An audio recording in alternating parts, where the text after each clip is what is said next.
Fala, amados, que Deus te abençoe em nome do Senhor Jesus. Seja bem-vindo aqui a mais um vídeo do canal Noal. Antes de irmos pro vídeo, não se esqueça, deixa o joinha, compartilhe, comenta e se inscreve no canal. Isso é muito importante e ajuda a palavra de Deus chegar a mais pessoas. Também compartilhe esse vídeo no grupo aí dos amigos, dos irmãos da igreja, da oração, da família. Faz isso que com certeza você vai ser uma flecha aí nas mãos do Senhor, abençoando mais vidas. E aproveite e comente aí o que o pastor Cláudio Duarte já tem feito na sua vida, desde que você começou a ouvi-lo, a assistir, o que já tem mudado aí na sua vida, no seu casamento, na sua família, através das ministrações dele. Que Deus abençoe, um forte abraço e bora pro vídeo. Eu quero orar agora pela nossa nação, pelo nosso Brasil, ok? Domingo eu não estive na igreja, a pastora pregou, eu tive um compromisso em Brasília e eu consegui ter um encontro com o ainda presidente da República, Jair Messias Bolsonaro.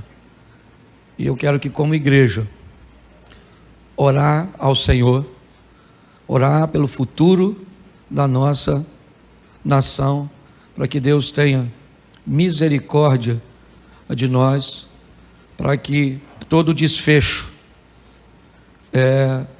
seja feito de uma forma menos danosa para o povo. Sempre acorda, arrebenta do lado mais fraco. Apesar de falarmos tanto do capitalismo, se você analisar direitinho, basicamente tudo que temos vem dele, e não estou defendendo o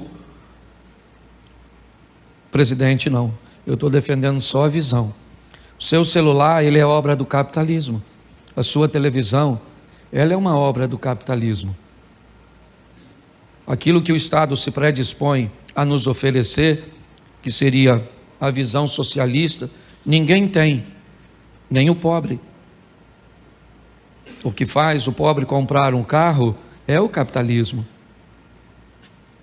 Quando você olha para o socialismo, quando você olha para o Estado oferecendo, eu diria a você, o pobre tem saúde para utilizar? O sistema de saúde funciona? Não. O governo atual está há apenas 4 anos. O Estado ofereceu para o pobre educação? Não. O Estado ofereceu ao pobre segurança? Não. É muito importante nós entendermos isso. Esqueça os candidatos. Eles são apenas bonecos num sistema.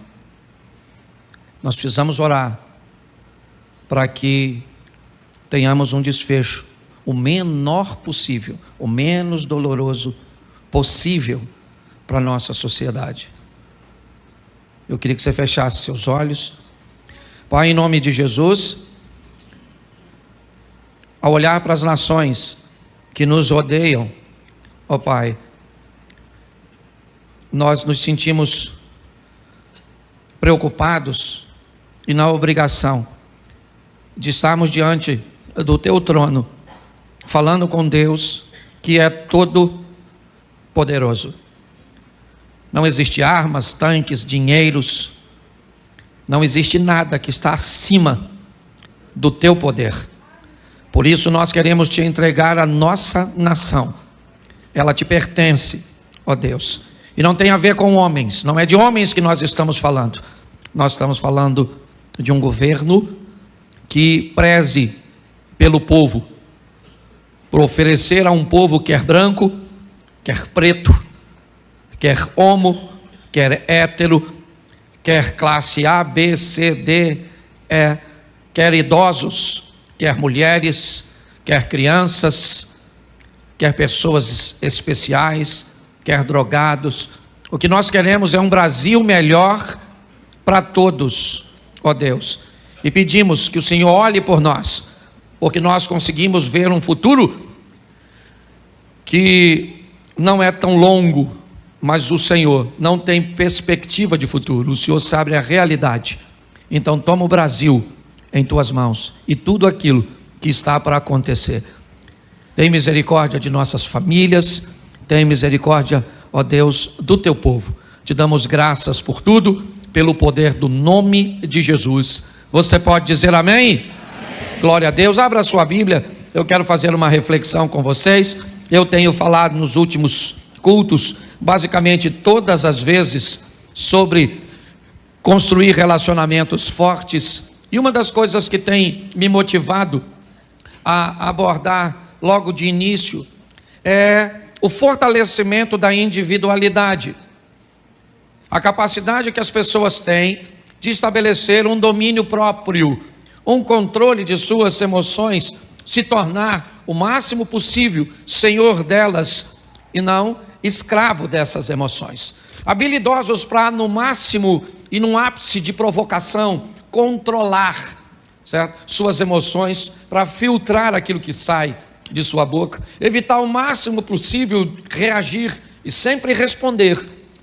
A diferença entre uma reação e uma resposta é apenas o autocontrole. Pessoas que reagem sem filtro. Quando você vê, você já falou. Quando você vê, você já fez. Quando você vê, já aconteceu. O que é isso? Isso é a falta de controle, de domínio, de governo. Estou falando disso desde que falei sobre Sol e Lua em Gênesis, logo no início da criação. Mas hoje eu parei para olhar a vida de José um pouco mais de perto. E dá pelo menos para pregar só nessa temática de fortalecer o autocontrole, pelo menos umas 10 ou 15 mensagens sobre este moço. Mas eu queria fazer uma reflexão com você bem superficial hoje. Gênesis 37, versículo 2. Coloca para mim, por favor. Enquanto colocam aqui, pastor, como vai ser o Natal, né? Nós estamos mudando o modelo dos nossos anúncios, por isso eles não passaram aqui hoje. Bom, nós não vamos ter culto no sábado, não há culto, aquele culto do sábado, domingo, que seria a comemoração. Nós não vamos ter no Natal, ok? Você passa com a sua família e no domingo, dia 25, nós vamos ter 2 cultos normais, 15 para as 5, certo? 15 para as 18 e às 20 horas. No ano novo, aí sim, nós vamos ter o culto da virada. Vocês vão ver o anúncio depois, começando às 22 horas, terminando, certo? 00:30, vamos ficar assim, para ficar mais fácil. E então, no domingo, dia 1º, já que já tivemos um culto de virada, nós vamos ter apenas este culto, o culto mais cedo, ok? Então, no domingo, dia 1º, não haverá o culto das 20, tá certo? Então, assim vai ser o nosso modelo. Bom, vamos lá, diz assim o texto: estas são as gerações de Jacó. Sendo José de 17 anos, apacentava as ovelhas com seus irmãos, e estava este jovem com os filhos de Bila e os filhos de Zilpa, mulheres de seu pai. E José trazia uma má fama deles a seu pai. Feche seus olhos. Senhor nosso Deus e Pai, em nome de Jesus, eis aqui a Tua palavra, continua falando conosco e usa-me, ó Deus, como um canal de bênção, pelo poder do nome de Jesus, amém, glória a Deus, amém. Bom, nós temos algumas informações muito importantes nesse texto, acerca desse personagem bíblico, um dos grandes homens da Bíblia num todo, mas principalmente no Velho Testamento ou no Antigo Testamento. José é um cara extraordinário. Nesse versículo aqui, nós temos diversas informações. A primeira é quando a história dele entra em cena. Quando as coisas começam a acontecer na vida de José. É muito precoce, é muito cedo. Quando nós olhamos a cultura cuja qual ele está inserido, um homem se tornando, e tomando a maioridade, numa idade mais avançada, ok? Nós vemos que aos 17 anos de idade, as coisas começam a acontecer na vida deste rapaz. 17 anos, ele já tem por profissão o pastorado. Ele é pastor de ovelhas.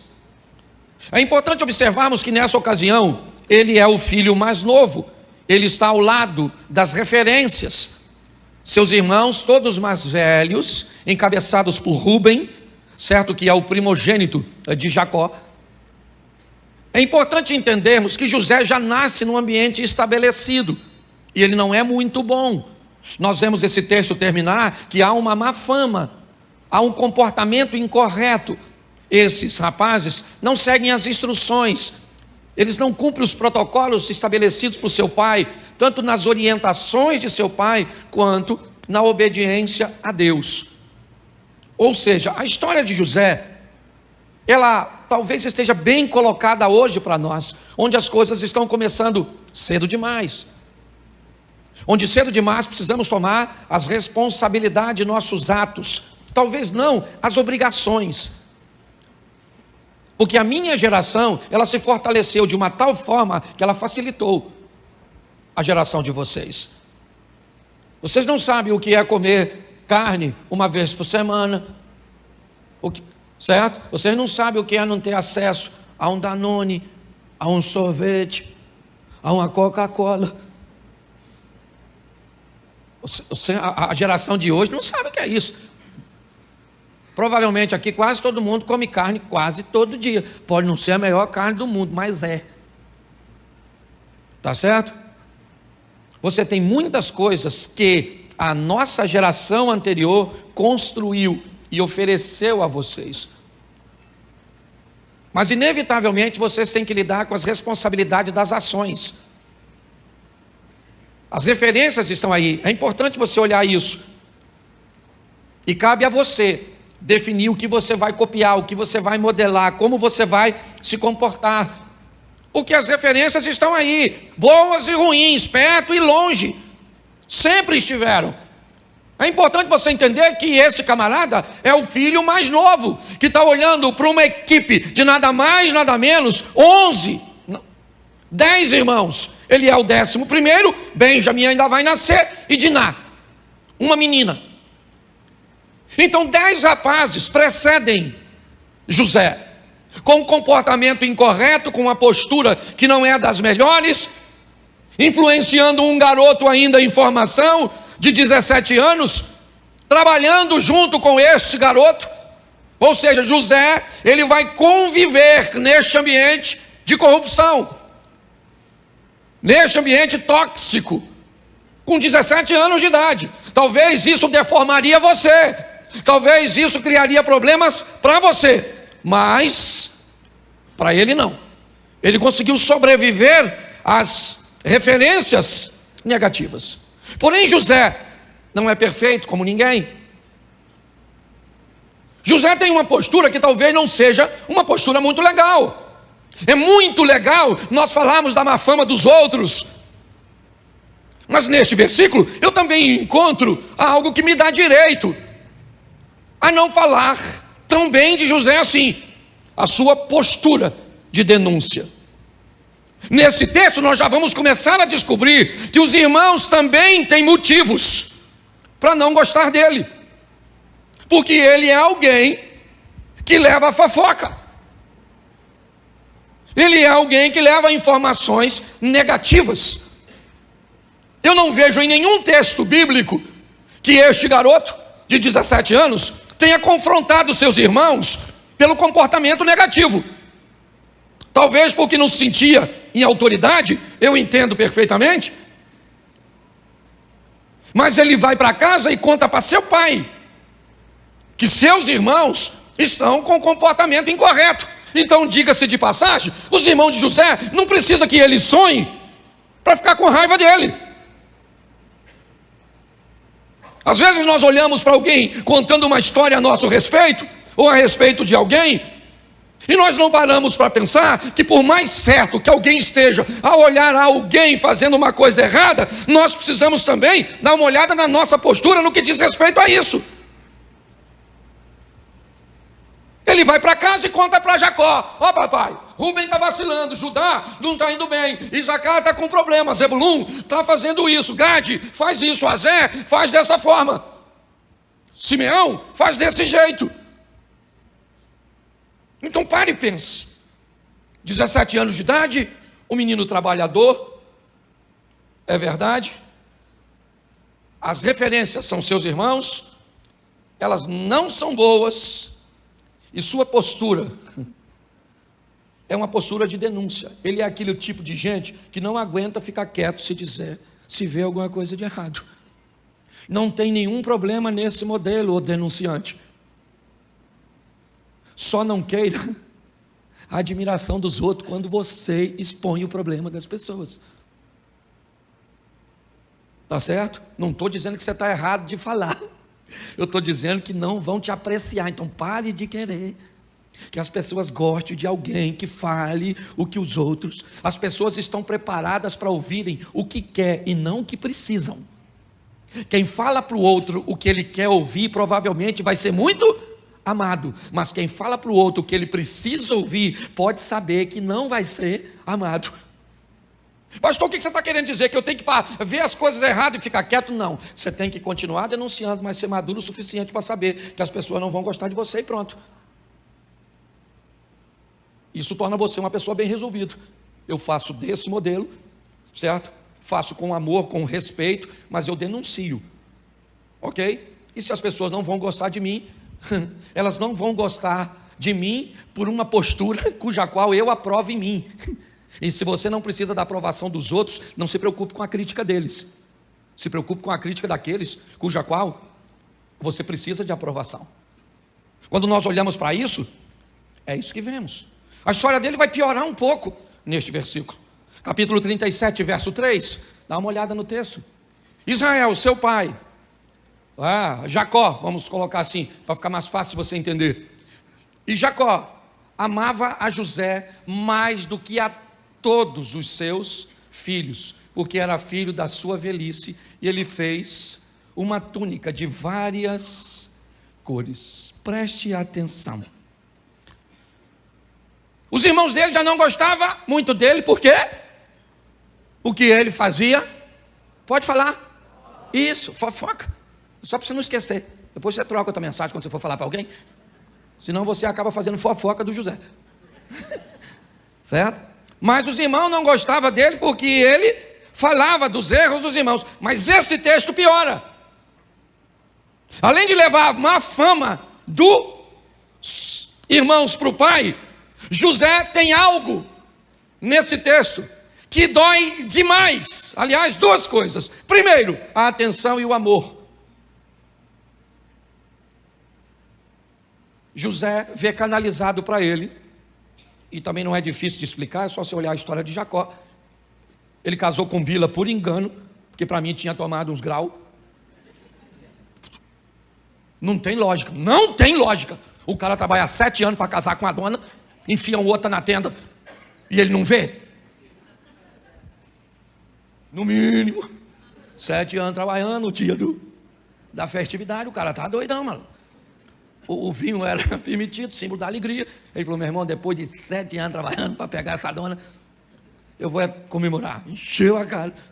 O sogro malandro trocou a mulher. Pegou a Raquelzinha e tirou de cena e enfiou a Lia. Tinha um olho para arquibancada, outro para geral. Lia era meio bagunçadinha. E ele casou com ela por engano. E eu fico me perguntando como é que um cara... Ela não era nem irmã gêmea. Como eu disse, não é tão difícil de entender se você olhar. Mas tinha algo que era horroroso. Aqui. Jacó deu a José algo que nenhum de seus irmãos tinha. Preste atenção. Seja franco, por que você acha que Caim matou Abel? Você acha que Caim matou Abel porque Deus não aceitou a sua oferta? Não. Aliás, se Deus tivesse rejeitado a oferta de Caim e rejeitado a oferta de Abel, não haveria inveja. O problema é que Deus aceitou a oferta de um e rejeitou a do outro. O que feriu Caim não foi ver o fogo não descer sobre o seu altar e sobre a sua oferta. O que feriu Caim foi ver o fogo descer na oferta do Abel. Preste atenção aqui, gente. O tempo inteiro você vai viver uma vida onde pessoas têm coisas melhores que as suas. Elas podem comprar num dia o que você não tem dinheiro, para comprar uma vida inteira. Pare para pensar. Maturidade, controle, relacionamentos fortes com quem? Com você mesmo. É o meu propósito hoje aqui. É mostrar a você que a dor dos irmãos de José também foi muito estabelecida pelo pai, que literalmente deformou seus filhos, literalmente feriu seus filhos, quando demonstrou preferências por um deles, quando começou a dar a José coisas que seus irmãos não tinham. E agora ele era o único cara que andava com uma túnica diferente, mais bonitona.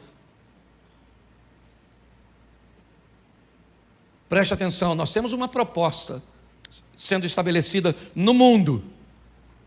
Chegou faz tempo na Europa, já está estabelecendo nos Estados Unidos. Tem um vídeo veiculando aí muito legal de uma mulher que fala bem o português, traduzindo. A proposta do sistema governamental do mundo é: você é feliz sem nada. Esse é o slogan. Qual é o perigo desse slogan? É que ele diz apenas você é feliz sem nada. Ele não diz nós. O que indica que a estrutura é: um grupo bem pequeno tem tudo e um grupo bem grande não tem nada. E pasme você, ele é maravilhoso. É uma proposta extraordinária para a classe que já não tem quase, porque preste atenção, não se sabe se dói mais não ter, ou se a dor de verdade é um ódio enrustido de quem tem. Às vezes é muito confuso. Será que o que me dói de verdade é não ter? Ou será que o que me dói de verdade é ver você tendo, você andando, você usufruindo? Agora preste atenção, que entre o quase nada e o nada está a vida. Preste atenção. Quando um pobre pensa que a proposta de não ter nada atrapalha mais alguém que está mais acima do que ele, do que propriamente ele está esquecendo que sem nada, praticamente todo mundo vai viver a miséria. Essa história, ela entrou na minha mente porque é o que eu vejo hoje na minha nação. Uma nação que torce para que quem tem alguma coisa num sistema capitalista quebre,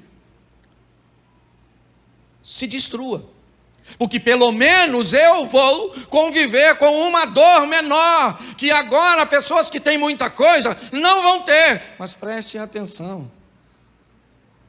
a proposta não é tirar um pouco do que ela tem, é tirar tudo. Esse é o grande desafio. Quando eu olho para esse texto, por isso que às vezes a gente brinca dizendo que a Bíblia, ela é mais atual que o jornal de amanhã. Nós olhamos e vemos claramente um ambiente sendo preparado, e é o que vemos aqui. Olha só, os irmãos de José não gostam dele, é verdade, porque ele fala demais? Sim, mas fique tranquilo, porque esse cara vai amadurecer. Eu estou falando de um garoto de 17 anos, eu estou falando de um adolescente, de um jovem, que tem direito a falar demais, que tem direito a contar seus sonhos para quem não deve, que tem direito a se atrapalhar. Mas eu vou chegar lá na frente e vou te mostrar que um dia esse garoto vai virar um homem. Mas qual é o problema? É que hoje nós estamos cheios na igreja de gente que não tem mais 16, 17, 18 anos. Está com 25, 30, 40, 50, 60 anos e que ainda não amadureceu. Tem problemas no casamento que são coisas infantis. Pare e pense. Está aqui, ó. Ele tem coisas que o irmão não tem, e ele usa. Ele usa. Sabe, é como a senhora ir fazer uma visita. Deixa eu pegar um local aqui. Numa comunidade carente, com a bolsa da Louis Vuitton. É como você entrar numa comunidade para fazer uma visita a uma família carente numa Mercedes-Benz. Tem alguma coisa de errado com o local? Não, com você. Nós precisamos saber para quem mostramos as coisas.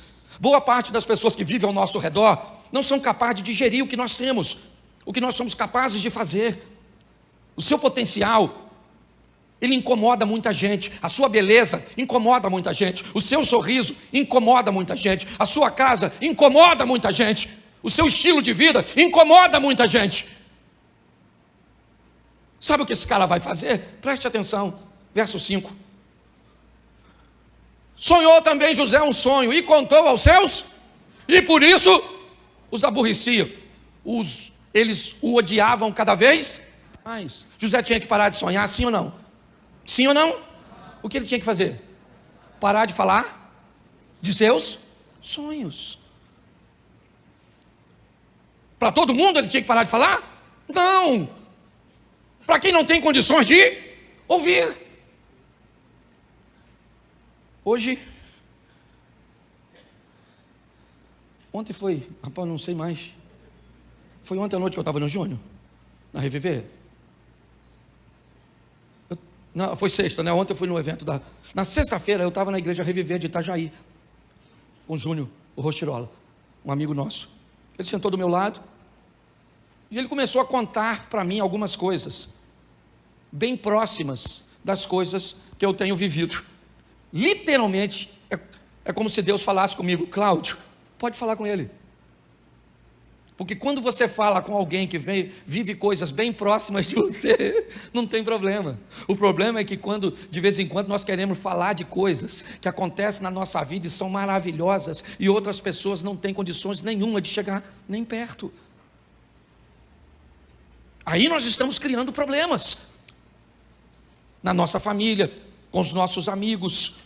Aí eu pergunto a você, e aí fica a cargo, porque hoje a minha mensagem ela é rapidinha nesse culto, mas ela é interativa. Eu pergunto a você: será que José era tão inocente? Será que ele não foi capaz de notar? Porque preste atenção, aborreciam ainda mais. O que indica que quando ele começou a falar para os irmãos, já tinha uma expressão de aborrecer, ele só aumentou. Será que ele aumentou porque ele era inocente? Não sei. Será que era imaturidade? Eu também não sei. Ou será que não era provocação? Porque está assim de gente que sabe que vai ferir as pessoas, sabe que vai machucar, que vai causar inveja, que vai criar problema, que vai ter uma dissensão, mas são pessoas provocadoras. E você sabe que tem muita gente assim. É importante nós entendermos por que as pessoas não gostam de nós. Nós já sabemos que elas odeiam o que nós fazemos. Por quê? Só porque nós fazemos. Mas elas não deveriam nos amar porque nós fazemos? Não. Tem um grupo que não consegue conviver com o sucesso do outro. E vai levar tempo para que essas pessoas... Então vocês cantam aqui, beleza. Vocês cantam aqui, tranquilo. Vocês acham que todo mundo... Não, tem gente que vai falar que você não canta, que você é desafinado, que você não toca, que você não prega, que a sua roupa é esquisita, que as coisas não vão funcionar. Então eu fico pensando, ele era novo, é verdade, mas bota o 7, porque sempre pode piorar. Eis que estávamos atando os molhos no meio do campo, e eis que o meu molho se levantava e ficava em pé, e eis que os vossos molhos rodeavam e se inclinavam ao meu molho. Esse texto aqui, por favor, não quero falar mal do José não, mas me parece que ele é um provocador. Ele já viu que os irmãos ficam aborrecidos com a possibilidade de sucesso dele, e ele está provocando. Eu sonhei, eu tenho uma capa que vocês não têm, eu tenho... Bota o 11. Não, deixa eu falar uma coisa para você do 7 primeiro. Repita comigo: não fale de seus sonhos, viva. Isso. Não fale do seu crescimento, cresça. Pare de falar com as pessoas.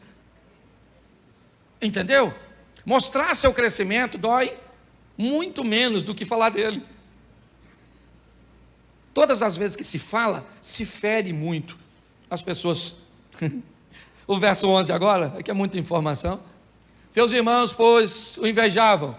Seu pai, porém, guardava esse negócio no seu? Pois é. José continua sonhando, sonha que sol e lua e as estrelas se inclinam perante ele, continua contando para seus irmãos, certo? Seus irmãos o invejam cada vez mais, ok? Seu pai guarda o silêncio.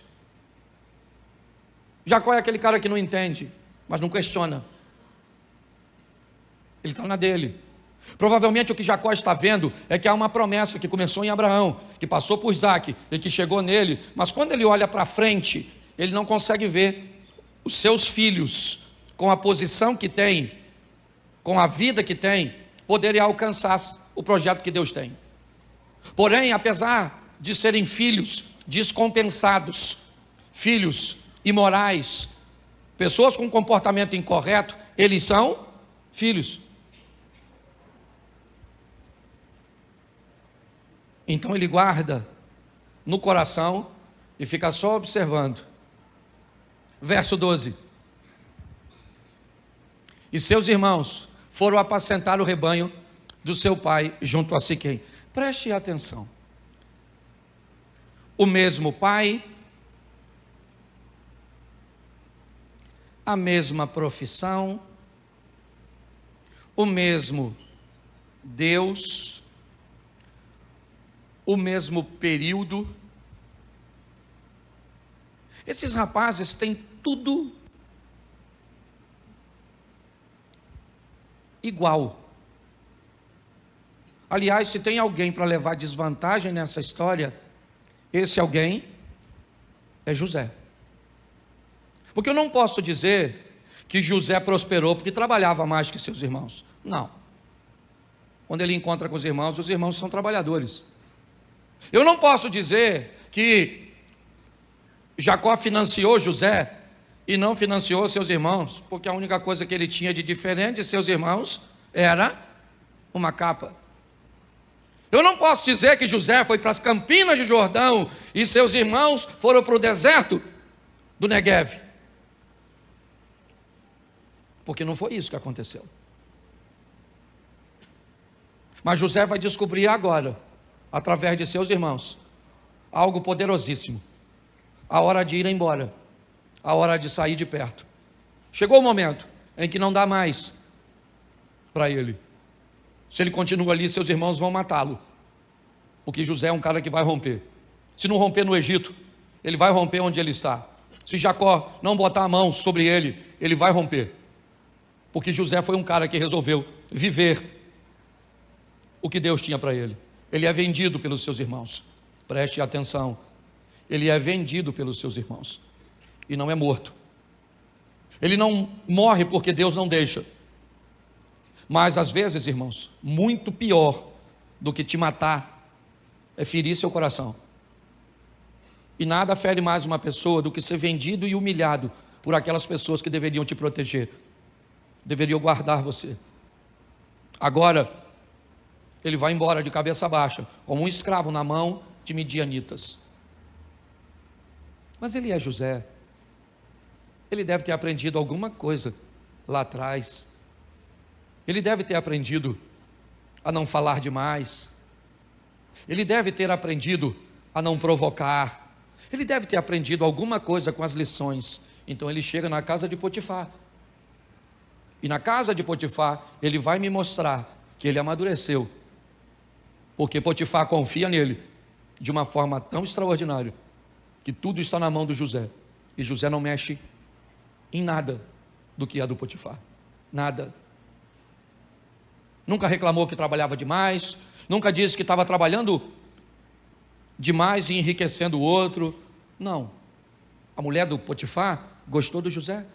Disse para ele: cara, você já administra tudo que é do meu marido, só falta eu.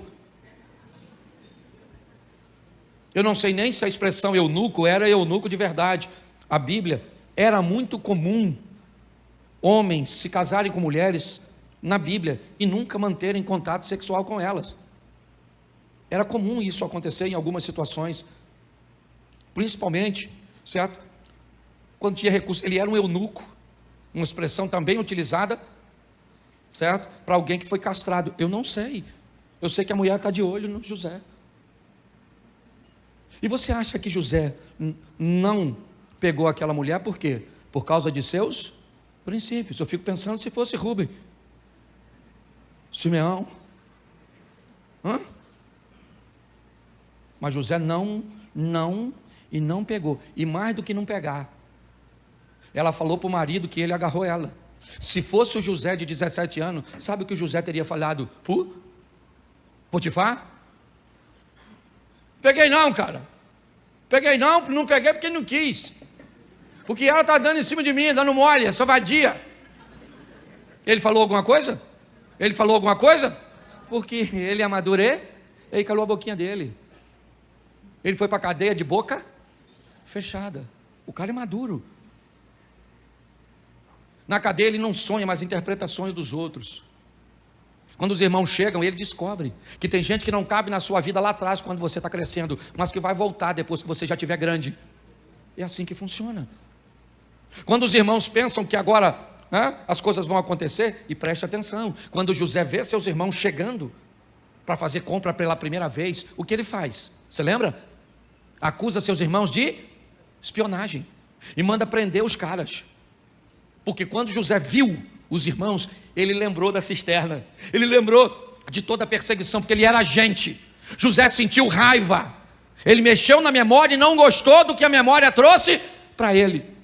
Ele se aborreceu, porque você também tem direito de se aborrecer, porque você também tem direito de olhar para seu passado e descobrir que lá atrás você viveu coisas. E saiba de uma coisa, Deus nunca vai apagar isso de você. Você quer esquecer quando alguém abusou de você? Não vai. Você quer esquecer quando alguém traiu você? Não vai. Porque é para você lembrar que apesar de tudo que te fizeram, Deus te manteve vivo, Deus te manteve de pé. Então não peça cura de algo que Deus não vai te curar. Ele mexe na memória, viu, lembrou, a raiva subiu. Ele pegou os irmãos e diz: vocês me jogaram numa cisterna porque não tinham uma prisão, mas eu tenho, é para lá que vocês vão. E lá na prisão, os irmãos estão encarcerados. E José começa a conversar com ele mesmo. E quando ele começa a conversar com ele mesmo, ele começa a se perguntar: se esses caras não tivessem me vendido para cá, eu seria quem sou hoje? Será que foi exatamente eles tentaram me fazer o mal, mas Deus transformou o mal em... Aprenda uma coisa. Jesus encontra com Judas e diz: amigo, lembra disso? A que vieste? Pedro está conversando com Jesus e Jesus disse: para trás de mim, Satanás. Querido, deixa eu fazer uma pergunta para você. Quem é que tinha Satanás? Judas ou Pedro?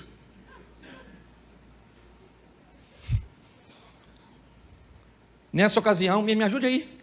Quem é que tinha essa... Quando Pedro diz, Jesus disse assim: olha gente, vocês precisam estar preparados, porque eu vou ser preso, todo mundo vai embora, aí eu vou morrer. Aí Pedro falou assim: não aceito isso. Quando Pedro diz isso, Deus está nele ou está nele uma influência? Estou falando possessão. Estou falando opressão, influência. Por que Jesus chamou Judas de amigo? Você sabe? Porque para Jesus e para Deus, todas as pessoas que te aproximam do seu propósito não são seus inimigos, elas são seus amigos. Não interessa. Eu tenho um primo que há muitos anos atrás, Tizeca, a mãe dele foi viajar e ele levou um grupo de amigos para a casa dele, para beber.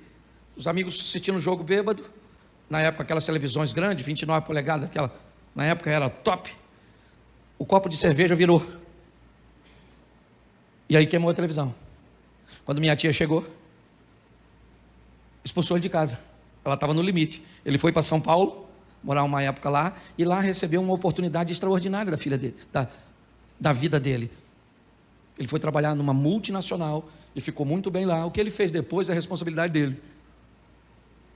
Mas quando a mãe dele botou ele para fora de casa, parecia ser mal, não? Sim ou não? mas eu fui diversas vezes quando ele morava em São Paulo. Ele vivia uma vida extraordinária lá. Quando alguém faz algo com você que te aproxima do propósito que Deus tem para você, as coisas mudam. 3 dias foram o suficiente para José fazer a leitura. Manda soltar os irmãos. E depois você lê, porque tem uma tradução que me encanta. Ela diz: e José falou ao coração dos irmãos. Calma, gente. Vocês não me venderam. Vocês são parte do processo. Deus usou vocês. Olha só, Deus usou vocês para me vender, porque Ele sabia que tudo isso ia acontecer. Então vocês não são meus inimigos. Vocês são parceiros daquilo que eu estou vivendo hoje. Sabe o que é isso? Maturidade. Eu trabalhei numa empresa durante 12 anos. E um belo dia, um cara que eu sequer conhecia entrou na minha sala. Ele me mandou embora. Eu botei o que eu tinha numa caixa, enfiei dentro de um Gol bolinha que eu tinha. Meus filhos nasceram quando eu trabalhava lá. Foi o marido de Luzia, Armindo, um homem extraordinário. Um dos caras mais fantásticos que eu já conheci na vida. Ele tinha saído da empresa e pediu para que eu ficasse no lugar dele. E esse cara me mandou embora. Um tal de Marcelo. Eu lembro do dia que ele me mandou embora. Juntei tudo, vim para casa. Passei na casa de um amigo meu ali, chorei. Tinha medo de falar para ela que eu tinha sido mandado embora. Eu queria encontrar esse cara de novo. Porque esse cara é um príncipe, bicho. Pensa num cara extraordinário. Porque se ele não tivesse... Esse dia eu fui lá na empresa. Passei lá que eu tinha que resolver um negócio. É um túnel do tempo. Se eu tivesse lá... Esse Marcelo, eu tenho que beijar ele. Até quando eu vejo outro Marcelo, cadê o Marcelo da Renata dali? Quando eu vejo qualquer Marcelo, eu falo: vem cá, já que eu não posso. Então eu vou falar uma coisa com você. Construa um relacionamento forte com você mesmo. Eu já vou estar falando sobre estabelecer relacionamentos fortes com Deus, com outras pessoas. Mas quanto mais forte você estabelecer um relacionamento com você, 1000 irão ao teu lado, 10.000 à tua direita, e você não será atingido. Apenas com os seus olhos verás. Então força. Fique de pé. Pastor, eu queria ser membro daqui, conhecer vocês melhor. Atrás daquela câmera tem uma sala. Você pode dar um pulinho lá, ok? Saber mais informações a nosso respeito. Se você quiser aceitar Jesus hoje, vai ter alguém lá para orar por você. Se você quiser apenas uma oração, saber quais são os dias de culto, como participe, você pode ir lá. Feche seus olhos. Pai, muito obrigado. Muito obrigado por esta noite. Que possamos levar esta palavra no nosso coração e entender que o começo pode envolver imaturidade, impulsividade, provocação e tantas outras coisas, ó Pai, negligência. Mas como disse o apóstolo Paulo, quando eu era menino, eu fazia coisas de menino. Mas quando eu me tornei adulto, eu acabei com as coisas de menino. Leva-nos aos nossos lares, à nossa vida, ao cotidiano, para vivermos tudo aquilo que o Senhor nos tem ensinado aqui. Que uma vida autônoma, um relacionamento entre nós e Deus. Nos relacionamos com os outros porque amamos e desejamos, mas somos independentes, não dependemos dos outros. Se os outros fizerem, eu não preciso fazer. Se os outros caírem, eu não preciso cair. Se os outros desviarem, usarem, forem, nós não somos obrigados a ir. Nós não estamos presos a outras pessoas. Estamos presos à tua palavra, ao teu espírito e ao teu projeto. Que o grande amor de Deus, nosso Pai, a graça de nosso Senhor e Salvador Jesus Cristo e as doces consolações do Santo Espírito de Deus seja para com todo o povo do Senhor, e todos digam: que Deus te abençoe. Vá em paz. Até quarta.